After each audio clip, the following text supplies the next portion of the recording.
Hello and welcome to the News9 Plus Show on the world's first news and current affairs OTT platform, News9 Plus. After will he, won't he, just one day before the deadline for filing the nomination, the Congress finally announced that Rahul Gandhi will be fighting elections from UP. But his choice was not Amethi, the constituency he's been fighting from since 2004, and he remained the MP from for 3 consecutive terms till 2019. Rahul Gandhi chose Rae Bareli. Now in 2019, Rahul had lost to Smriti Irani in Amethi, but he won in Kerala's Wayanad. This time too, he's fighting from there. Has Rahul Gandhi, by choosing Rae Bareli, sent out a signal that he's scared to take on Smriti Irani in Amethi?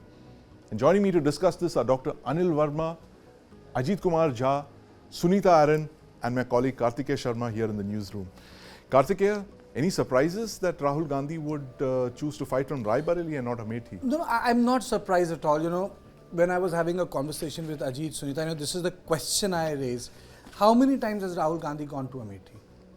How many times he has met booth workers? That's one. Secondly, Rahul Gandhi has given up on Amethi. We have to understand that today the story is not that Priyanka Gandhi has not given in to fight elections from Amethi. Gandhis have given up on Amethi. Right. Kishori Lal Sharma is not a politician, he's a family retainer. Right. He took care of the constituency, that's one. And Kishori Lal Sharma is closely associated with Sonia Gandhi and not with Rahul Gandhi. Right. In fact, he was parcel of Nehru Yuvak Kendra Sangathan, then he worked with Rajiv Gandhi, then he worked with Captain Satish Sharma. He was shifted out from Amethi. Rahul created his own team in Amethi. So what is happening in this place is that the team of Amethi will be contesting elections in Rae Bareli for Rahul Gandhi. And Sonia's team, which was not allowed to go to Amethi, led by Kishori Lal, will be contesting elections in Amethi. That's number one, which is very funny. The second is, Jairam Ramesh tweeted that, at least, Smriti Irani became Smriti Irani because she defeated Rahul Gandhi and she will not get the pleasure to fight against Rahul Gandhi. Right. But I think it's like, trying to spin a story. Yes. The real thing is that the Rahul is not at all confident of fighting Amethi. Absolutely. So I think a consolidation that had taken place, at least in South India, for the Congress party around reservation, this has given a handle to Bharatiya Janata Party. Look at all the bites that Rahul Gandhi has run away. Even if Priyanka campaigns there for 16 days, it doesn't make a difference. I have covered elections in 2004 in Rae Bareli, Amethi, 2007, 2009, 2012 and 2014. And the days I have stayed there, weeks I have stayed there. You require a different level of management for these constituencies because Congress party doesn't fight there. It's like family structure with little help from friends, Samajwadi Party. Right. In fact, the map tells you the story, isn't it, Kartikeya? That little red blotch, that's Amethi in the middle of territory that the Congress does not rule in. It's just that isolated pocket, and even that was lost. And I'm telling you, it's not going to be an easy ride. 3,67,000 were the votes which Sonia polled in 2014. Yes. 1,67,000 is the votes she polled in 2019. Right. It's a very tough task for Rahul Gandhi in Rae Bareli. Yes, absolutely. It's not an easy thing. And Smriti has got a cakewalk. Yes, absolutely. A walkover, if you could call it that. But Sunita Aron, this point, the memes are already doing the rounds. From Daro Mat, it's become Lado Mat. And the BJP is, picking up on the fact that Rahul Gandhi deserted Amethi, as Kartikeya was just saying. The Gandhis have given up on Amethi. What's the signal that they're conveying, that they chose not to fight from what was essentially their pocket borough for nearly half a century? I think BJP's reactions were set by the Prime Minister himself, who in the morning reacted to Rahul's decision to contest from Rae Bareli. Right. Now, I agree with what Kartikeya said or you mentioned, that by not contesting from Amethi, he has not sent a very good message. Right. Till we know the reason, nobody is going to defend it. And even the Congress workers will be very, very disappointed, demoralized. So that's there. But, to say that Rae Bareli is going to be a very, very tough contest, this is what Amit Shah ji also said. Definitely management of the elections is always a very, very big issue and a challenge. And but the candidate in Rae Bareli is not as strong as Smriti Irani. Right. And now immediately after Sonia Gandhi relinquished it and Right. Rahul there. So I don't think it is going to be a contest, not a Right. cakewalk. But defeat doesn't look like a possibility as of now. Right. Defeat doesn't look like a possibility as of now. Ajit Jha, the South has always been a backup plan for the Congress for 3 generations now. In 1980, you had Mrs. Gandhi, who contested from Medak, and she gave up Rae Bareli. She contested from 2 seats. She gave up Rae Bareli. She chose to be the Medak MP. Sonia Gandhi contested from Bellary and Rae Bareli. She kept the Rae Bareli seat. She defeated Sushma Swaraj in Bellary. And now you have Rahul Gandhi, who last elections he contested from both Amethi and Wayanad. He chose to keep Wayanad. And this time again, he's back into UP. He's chose Rae Bareli this time. The South has always been a backup, a very strong backup plan for the Congress, is it not? Absolutely. In fact, if you look at overall in the country, BJP is weakest in the South. Yes. And not Congress, but Congress allies, in this case, the India Alliance, is strong in the South, right? Yes. So that's clear cut. On top of that, add to what some of the previous speaker pointed out, see, Congress is decimated in Uttar Pradesh. Right. Not only is it weak, the fact that Rahul Gandhi lost Amethi, and what you pointed out, that if you look at seats around Yes. Amethi, Congress is finished. Actually, if you look at the entire state of UP, Yes. Congress hardly exists in UP, right? Right. If you remember the last 2 assembly elections, Yes. Congress was wiped out, 1.09% vote. So Congress is playing, according to me, on the back foot, defensive in Uttar Pradesh. Yes. Yet, Congress, if you look at Rahul Gandhi, Priyanka Gandhi's campaign in the rest of the country, at least since the Bharat Joro Nyaya Yatra started, or Right. before that, they are playing on an offensive wicket there. Right. In the rest of the country, they are redefining a new narrative. Right. A narrative based on caste arithmetic, Yes. based on what we call class struggle, Right. emphasizing unemployment, inflation, corruption, and so on and so forth. So what they have got suddenly, they have got a new mojo in the rest of the country, and we see a bit of evidence of that in the lower turnout in the Right. two phases. But in UP, Congress is actually on the defensive. Right. And yes, I agree with Sunita and others that Rae Bareli is a safer seat. Yes. But given the fact that Bahujan Samaj Party has put up a Yadav candidate there, Right. and the fact that Rae Bareli has 25% Muslim vote, Right. unless all 25% votes for Rahul Gandhi, Yes, absolutely. if there is a split in the BSP vote in terms of the Muslim vote, Right. then there might be a problem Yes. for Rahul Gandhi there as well. That's right. We're still not clear whether it's going to be a cakewalk for Rahul Gandhi in Rae Bareli. There's another story here. Yeah. The story is, why is Priyanka not fighting elections? Why? Is That's there a big sibling question. rivalry Yes. between Is Rahul there Gandhi and sibling rivalry? Priyanka Or Gandhi? maybe are they keeping her as Priyanka a Gandhi backup? तो वो शख्सियत है जिन्होंने 1990s में बोला था इन्होंने मेरे पिताजी की पीठ पे छुरा भोंका है, Yes. and Arun Nehru lost the election. Arun Nehru, absolutely. That who, is the who was doing line that she was swung known the election. popularly by SPG as Bhaiya ji. Priyanka Yes. Gandhi was the one who was taking care of the family constituencies Right. from 1998 Yes. onwards. Till Rahul Gandhi arrived in 2003 Right. because mother felt that the son should succeed her, Yes. not the daughter. And Right. it's a public thing, Right. Every senior politician who has worked with the Gandhis, Yes. Sonia made it very clear, don't encourage Priyanka. Right. Priyanka is in politics because of her own will. Yes. Going by the mood or going by the what Sonia and Rahul thought, I don't think she would have found any place in the Congress party. Right. It's just her will. Right. I'm not going to get into the larger issues of what happened in Punjab, Himachal Pradesh, Yes. which led to tussle between the two teams. Yes. Priyanka not fighting from there, a lot of stories are Hmm. being spun that if Rahul Gandhi wins, for example, Rae Bareli, he can keep Rae Bareli in Wayanad, Priyanka can go there. Right. But that's not the issue. The issue is that Priyanka Gandhi, in last 6 months, has given out signals Yes. that tells me that something is off. In the first 40 days of Right. Bharat Jodo, Nyaya Yatra, where was she? She wasn't seen anywhere. She wasn't seen Yeah, anywhere. absolutely. No, How but Kartikeya, I'm going to bring in Dr. Anil Verma on this point that you raised. Dr. Verma, firstly, sorry to keep you waiting for so long. we are talking about, the prospect, why Kartikeya was asking about why Priyanka has been kept out of the electoral fray. It's a very important point. But do you think it could also be the fact that if Priyanka contested, she won and she came into the parliament? When she was campaigning with Sonia in South, she got chided by Sonia Gandhi because, Priyanka wanted to come in, and these are the exact words. Don't encourage her. She's a young mother. Right. Don't encourage her. But what would be the message if Priyanka contested the elections? It's not a hypothetical scenario. As you mentioned, Kartikeya, it's quite possible that she could contest from Wayanad in due course.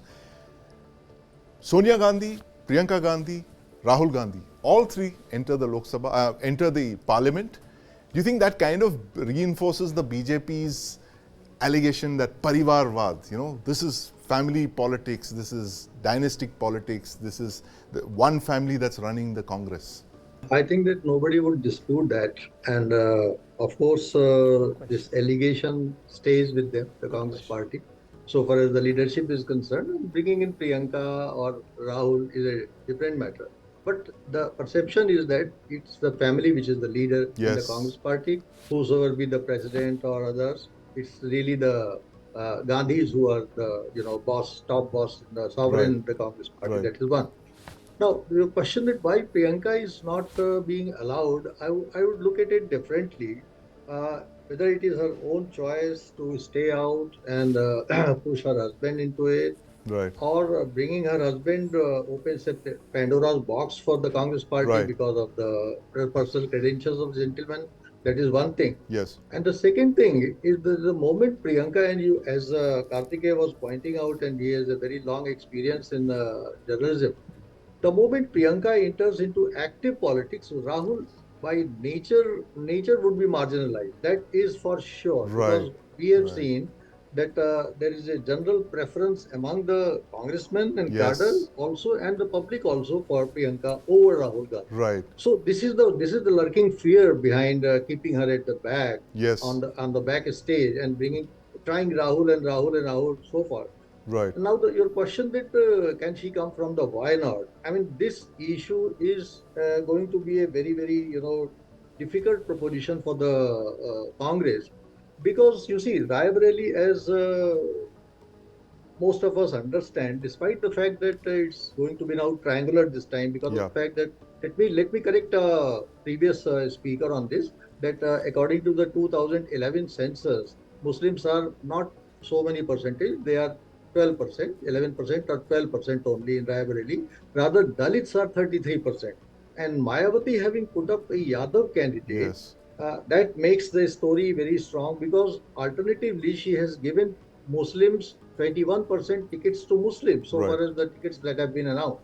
So it's the Muslim theory of her party, and it is also the Yadav candidate in Rae Bareli, which is going to certainly make this fight triangular. Right. And that will make the fight difficult, or at least not a cakewalk for Rahul Gandhi. Because had Sonia appeared over there, or had even Priyanka come to the Rahul Gandhi, this story would have been a very, very different. But not this time. Rahul have to put up. But Kartikeya, to come to you, this point about which is the seat that Rahul will actually choose. If he wins Rae Bareli, will he give up Wayanad, or will he keep Rae Bareli? I have a different point of view. I don't know whether the guests will agree or not.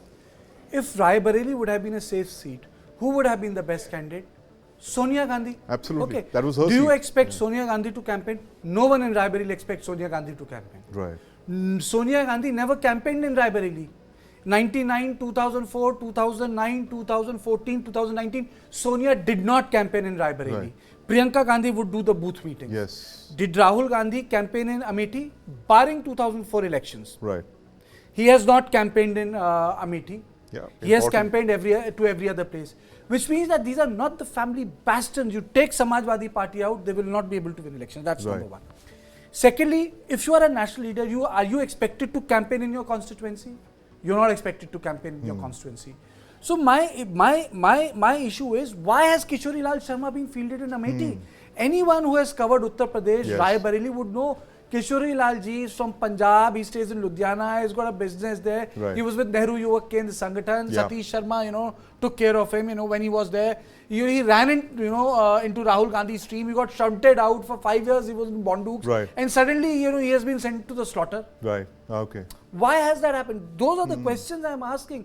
How come that there is, if it's a family bastion, there's no one from the immediate family? Right. One. And secondly, just because Kishori Lal Sharma ji is a Pandit ji, do you think that the voters will vote for him?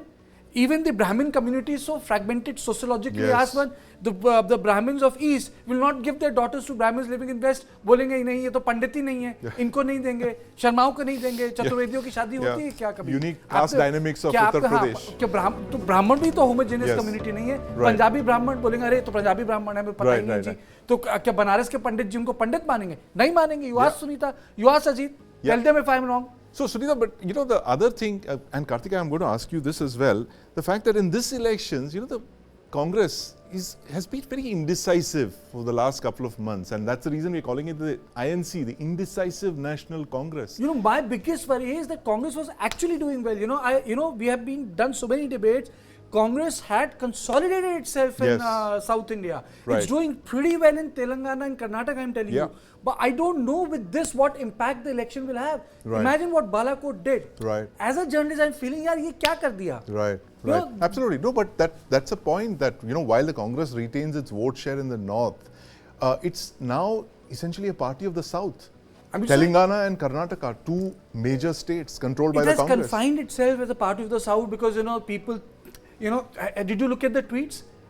Sometimes, I feel that, when people have to please their leaders, they can do anything. किसी ने अभी tweet किया भगवान कृष्ण भी चले गए थे गुजरात, तो भगवान कृष्ण कर सकते हैं तो राहुल गांधी भी कर सकते हैं. तो मैं तो दंग हो जाता हूँ कई बार कि चाटुकारिता का स्तर इतना लंबा हो जाता है कि भगवान कृष्ण को आप ट्वीट पे ले आते हैं. Yes.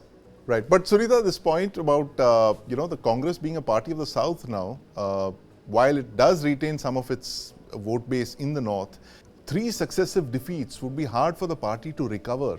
And I don't see the Congress. But this is not the first time. Congress lost 3 Lok Sabha elections, 96, 98, 99. Right. And how long did it take them to rebuild the party after that? It never really came back into its element the way, say, the BJP rebuilt itself 2014 on. So, well, to some extent I disagree because if he had not contested from Amethi, right, then you could have said that they are now largely becoming a party of South. Right. The idea to continue their relationship, their bond with Rae Bareli Amethi is to keep their foothold in Uttar Pradesh. Right. Now one can say they could have done in Rajasthan, they could have done in Madhya Pradesh if they had to do it and not. Yes. But the idea is that the family contested from Rae Bareli since 1950s. Yes. And here in Amethi since 1977. Right. Now, even in the morning I was saying there are 2 ways to look at this K.L. Sharma's candidature. Although I don't know why they couldn't find anyone else. There was so much of discussion about Kharge being fielded, but he would have lost, and All India President of a party losing election to Smriti Irani would have sent a very bad message. Robert Vadra showed some interest, but I think it is the cases that are pending against him that might have, dissuaded them from doing so.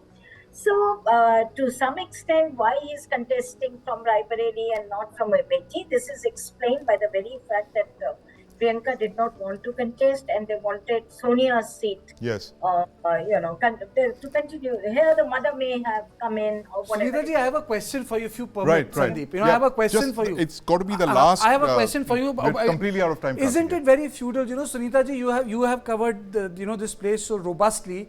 जब भी सोनिया गांधी को pick करने PCC chief जाता था Lucknow airport में अमौसी में, वो राय बरेली की सीमा के बाहर रुक जाता था. He wouldn't enter that place because this was a family pocket borough and the cars would return. The PCC chief car would return. By putting Mr. Sharma there, it is the retainership model that has come out. Retainership. हमारे परिवार का ही लड़ाई, क्यों परिवार नहीं? Right. But I'm afraid, Kartikeya, we're completely out of time. You can also say that they have rewarded and loyalists. How you look at it. Right. It's how you look could at have it. been given a Raj Sabha. Yes. But thank you very much, Indecisive National Congress. Is he the new Abhishek Manu Singhvi? Arey boss, this has to be brought to Abhishek Manu Singhvi. Yes. Sonia Gandhi went to Rajasthan. Right. And what was the joke later?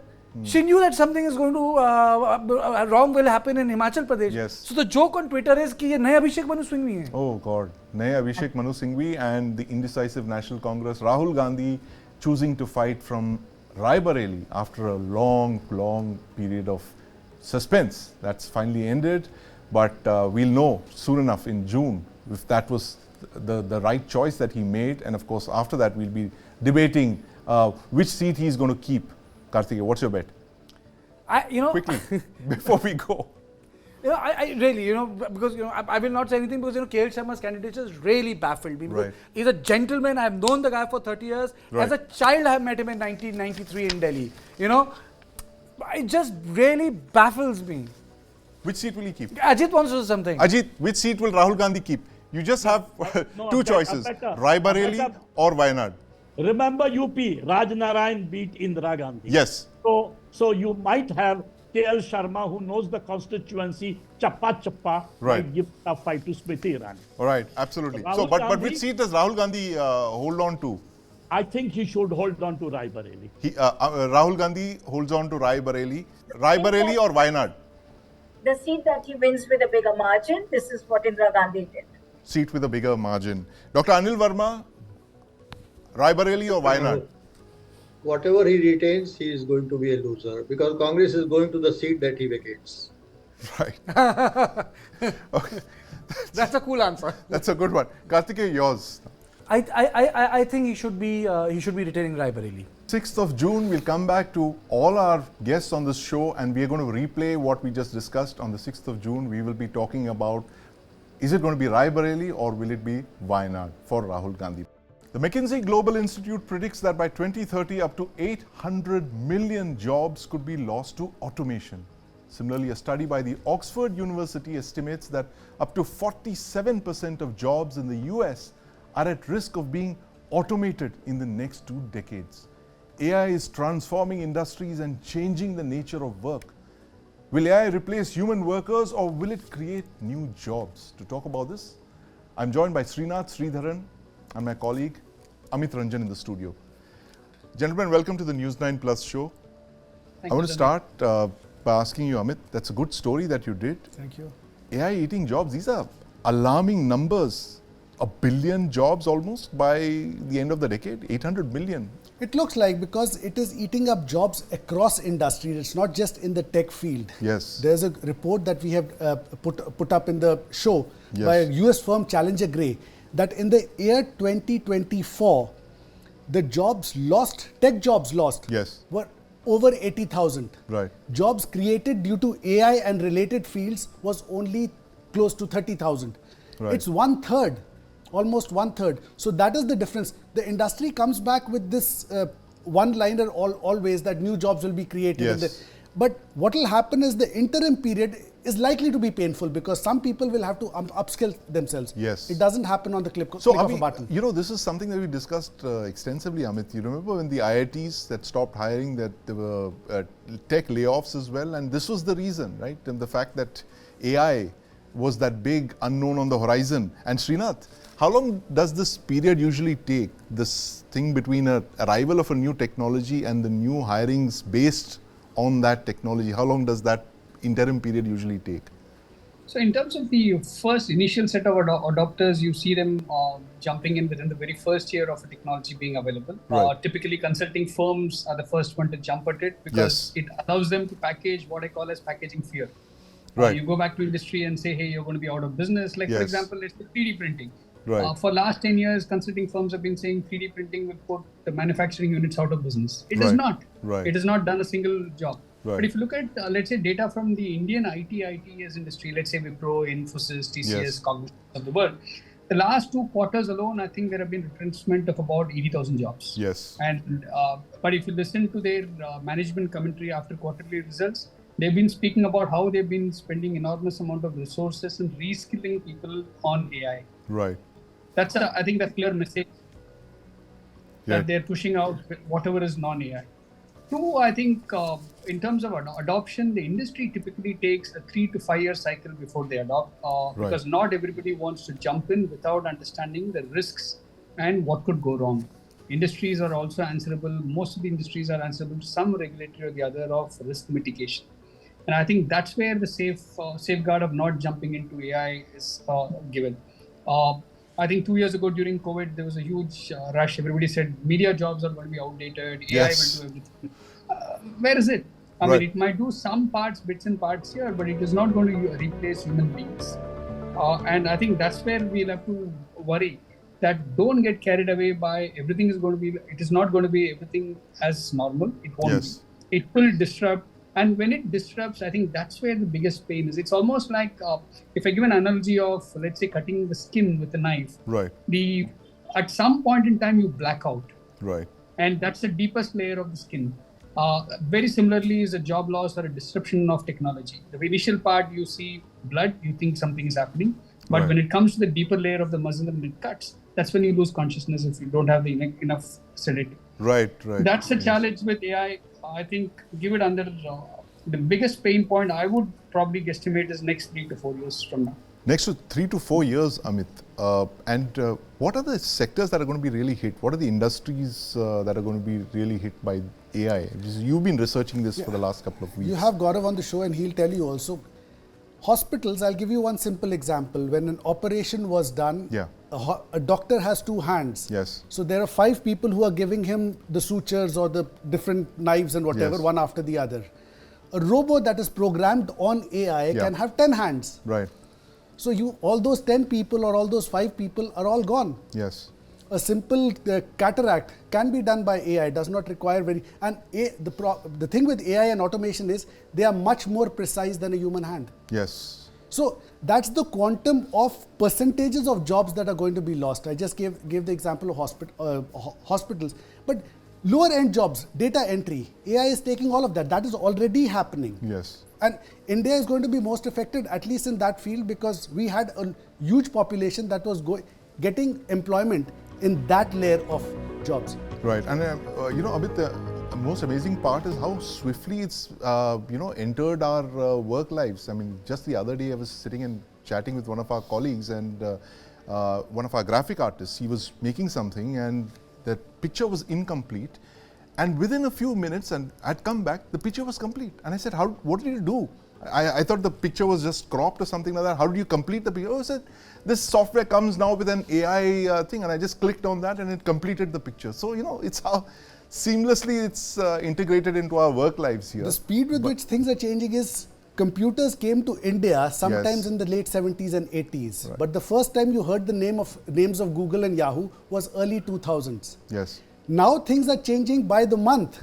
Right. So the pace of change is that fast. So you really don't know how painful or how many jobs or what quantum of jobs you're looking at. But there will be replacements. But like Srinath also said, that time period is always painful. Time period, as Srinath said, was 3 to 4 years. But Gaurav, what do you think are the sectors that are going to be most likely impacted by AI in terms of job losses? We're already seeing it around us. Name the top 5 sectors that will take the biggest hits. Sector-wise, been looking at, if I have to pick, IT is definitely the one. Overall, IT is going to be first one because we have already seen a lot getting automated really fast. Second will be and that's not if we can cut across anything related around marketing, right? Marketing and comm. There we are going to see a lot of impact. Third will be if we look at certain parts of manufacturing, right? Certain areas of manufacturing, that's where it is. We already see the impact, especially around the monitoring, where it's involved with instrumentation. All of it. That's where we already see it. Fourth, I see, since we are working in pharma and life sciences extensively, we already see that a lot of the early stage discovery to medical information to commercial, a lot we are already seeing getting automated at a huge speed. And fifth, as I see, there is going to be a not an immediate, but very soon there is going to be impact around education. Right. Absolutely. Top 5 sectors they're hit by AI. Srinath, how can companies and individuals, how can organizations prepare for this impact of AI on jobs? Let me be brutal first. I think we'll have to stop all the BS that we are training and retraining people. Right. India Inc.'s expenditure on learning and development is one of the lowest in the world. Yes. We'll have to get real. The AI's ability is what I call as multiplicative impact. Right. It is able to do so many things and disrupt so many layers of human society. Yes. I mean, if you keep industries aside, manufacturing, services, agriculture, as we generally count as a GDP variable, right. There is a human angle to all of these. And if I were to add to Gaurav's list, I think the 3 largest services sector that will get impacted are financial services straight away, retail, the way we think of retail. I mean, just imagine if you're going to have a combination of AI, drones, robot droids, IoT, and quantum computing. Yes. Probably you and I will order something on Amazon or Flipkart. It will get produced at a dark factory through 3D printing, which means you and I can actually order FMCG products on demand. Yes. And a drone could deliver it at the window that we are seated in. I mean, that will be the precise nature of technology in the next 10 to 12 years. Absolutely. So I think every sector is going to get impacted. The largest challenge that we have, the globe has, which India does not have, is this. The advantage we have is 2/3 of our Indians are digital native, less than 35 years of age. Right. That's a big opportunity for us. We already are more keypad literate than formally literate as a country. Absolutely. So how do we engage this 80 crore youngsters in skilling them on technology? And how do we make them benefit for livelihood? I'm a little concerned about what we call as the creator economy and the content economy, because AI can disrupt that very, very quickly. Yes, absolutely. And so we'll have to go back and say, what is it actually impact on the ground? So if somebody is saying, as Amit said, let's say a nurse or a diagnostic technician. Right.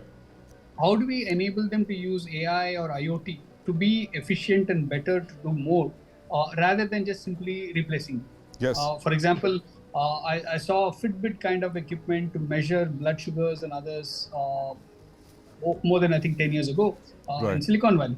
But the fact is, it is not still commercially available. You still need a human being to help you with an intervention, or you have to test it yourself. Yes. So while some of these technologies look as if it's going to put people out of business, it is not really so. And in a country like India, where the volumes are large, I think we also have to look at policies to say, any technology that comes into India, how do we gate it well? Right, absolutely. And Srinath, I must add another sector to what you mentioned that's going to affect, that's going to be affected by AI, is the military. It's an area that I look at very closely. The fact that the Israelis have come out with this AI-generated program called Lavender, which basically crunches terabytes of information in seconds to produce targeting solutions for fighter jets and soldiers on the ground. And this is stuff that would take months for human beings to do. The machine does it in a fraction of an eye. But Amit, this point that Srinath made about preparing India for this AI-driven future, how do you do that with the 2/3 digital native population that we have? 2/3 digital native, the bigger problem is not the jobs right now. The bigger problems is the loss of skill. Yes. There are so many, like you mentioned, defense. If you have a robotic soldier, a soldier who has gone through military school and done about 10 years of training, all that is gone. He's not required. Yes, absolutely. So loss of skill. Theoretically, a film that takes about 120 people without any special effects to be shot and made can be done by one person sitting at home. Right. Sora can do that. Sora. Sora can do that. Theoretically, it can be done, probably in the times to come. So the loss of skill. Film schools will have to change curriculums. Right. IITs, we spoke to the dean. There are curriculum modifications. You will have a new field of prompt engineers. Yes. I was going to come to that. Prompt engineers. So that is the bigger problem. Tell us, for those of us who don't understand what prompt engineering is, tell us what the concept is. Simply put, anybody should go to the website of Sora and see what they've done. And what they've done is, for every video they have created, they've put down what prompts they gave to create the video. Right. So a woman walking on the streets of a metropolitan city, a simple prompt has given lifelike image of a woman who looks like a real human being. Yes. Walking through the streets. 3 dogs diving into the snow and popping their heads out. Yes. You can't make out it's artificial. Right. It's that simple. These are simple ones, but to do more complex tasks, probably for scientists and all that, you will have a field of prompt engineers that real skills, that is a worry. Right. Probably the experts will have more to say on that. What are so are prompt engineers going to take over the world, Gaurav? See, all of this prompt engineering, as I see it, is sort of going to go away in just 2 years. Wait for it. Okay. We won't need prompt engineering is a very, very short shelf life thing which has come up. Right. And it just 2-3 years, because it's going to get ultra easy where we won't be needing it really. A lot is going to happen. We won't need that level of sophistication in the prompt in just 2 years. Right. Just 2 years. Srinath, what's your take? 2 years or less? Or we're going to have neural links embedded and after that? Yeah. The speed of change is so fast. So like what Gaurav is saying, you never know what happens. Yeah, but I'll wait for Srinath's answer on yeah. this. Srinath? Yeah, but I see, I'm a little techno geek there. If you add AI, if you add quantum computing and let's say layers of brain-computer interface. Yes. The larger challenge is what will human beings do? Right. If we don't have to type, we think, and it is already, there's a worry because then at that point in time, humans actually become dumb machines. Yes. And the machines take over. So the worry about singularity is not about whether machines become more intelligent. Do humans become less intelligent or lazy? That's my worry. Right. Do humans become less intelligent or lazy? And Amit, I have to tell you about this movie that I saw as a child 40 years ago. You'd remember this, Firefox. Yes. What was the USP of that movie? Clint Eastwood. Playing a fighter pilot who's got a Neuralink helmet. Yes. And the weapons of the aircraft are thought controlled. But of course, let me digress a bit. What I remember most, and I saw it as a child, was the gate closing and the plane just going through just before the gate closes and he just takes it away. That's the physical world, and then the plane becomes a CGI thing after that. But yeah, it was revolutionary for its time. But Srinath, how long, coming back to this thing of the bloodbath that we're actually talking on, this AI eating jobs, you say about 3 years, 4 years time, and there's no retraining, you're saying, that no retraining happening, that thing is a big mirage, it's a myth that, according to you. The fact that companies claim that they are retraining people for AI, but they're not doing that. Could you elaborate on that point? See, very simple, right? I mean, if you're in the ITS space, you get directly impacted on the AI because your clients are expecting AI solutions or with AI. So you're delivering or developing products for them. So you hear a lot of our IT brands speak about it. But in the ancillary and the user industries, the challenge, unfortunately, it seems to be, India, for example, Indian corporates spend less than 1.1% of the total turnover as their R&D budget. Right. Which is one of the lowest. Lowest in the world, yes. Yeah, lowest in the world. So if you really want to say that I want to save jobs or be future ready as an AI ready enterprise, you must be putting more money in R&D and within which you will also say I will train and retrain people. That's not happening. A lot of these, I think somewhere I would like to blame your sector, media as well. You host enough webinars and conferences where AI is a new hashtag. Right. I think the last year was hashtag sustainability, previous year was hashtag ESG. Right. So I think people are then speaking about AI, not really more people are spending time in thinking through. Yes. And here, industry alone cannot do it.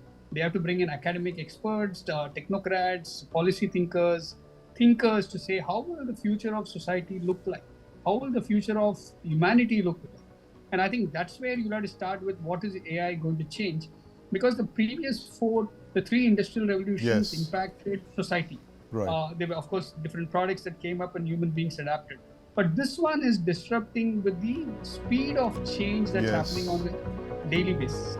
Like ChatGPT is today a household name, right? Even a child knows ChatGPT. Yes. That's an unfortunate scenario that we live in. So what is the incentive for the child to remember a poem or an essay or remember words? Right. If the child can simply go and talk to the ChatGPT, it picks up everything and gives an answer. Right. But that's Srinath, that's what they said about computers as well, right? And when calculators came, they said people are going to stop calculating. Why are we learning, mathematics tables? Little bit of that is true. I don't think anybody today learns how to read a log table.